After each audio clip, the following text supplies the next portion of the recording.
Magandang hapon po. Ako po si Lay Alves at ito ang News TV Quick Response Team.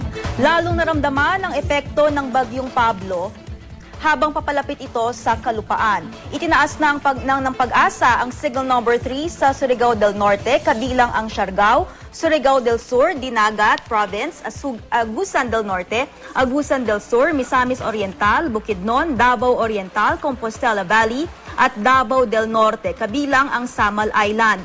Signal number 2 naman sa Southern Leyte, Bohol, Southern Cebu, Negros Occidental o Negros Oriental, Siquijor, Misamis Occidental, Lanao del Norte, Lanao del Sur, North Cotabato at Zamboanga del Norte.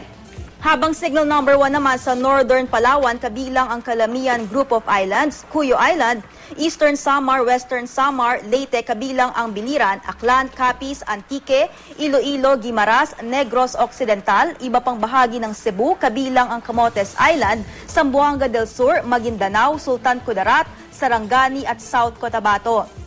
Huling namataan ng Pag-asa ang bagyo sa layong 390 kilometers sa timog silangan ng Hinatuan City, Surigao del Sur.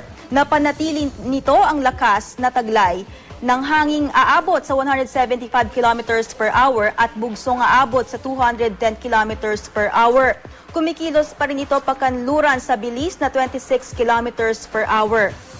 Sa storm track ng Weather Central, inaasahang mag-landfall ang bagyo sa Surigao del Sur o Davao Oriental bukas. Bukas ng gabi naman ay tatawirin nito ang Negros. Batay naman sa cone of uncertainty, nananatiling maliit ang posibilidad na tumama ang bagyo sa Metro Manila. Magdadala naman ng malalakas na pag-ulan sa Mindanao ang bagyo, lalo na sa pagsapit ng umaga at tanghali. Makararanas din ng pag-ulan sa Visayas, lalo na ang silangang bahagi nito.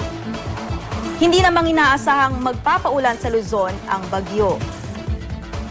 Dahil rin sa bagyo, matataas na alon ang asahan sa eastern seaboards ng Visayas at Mindanao. Kaya paalala sa mga maglalayag, iwasan po munang pumalaot sa mga nabanggit na baybayin.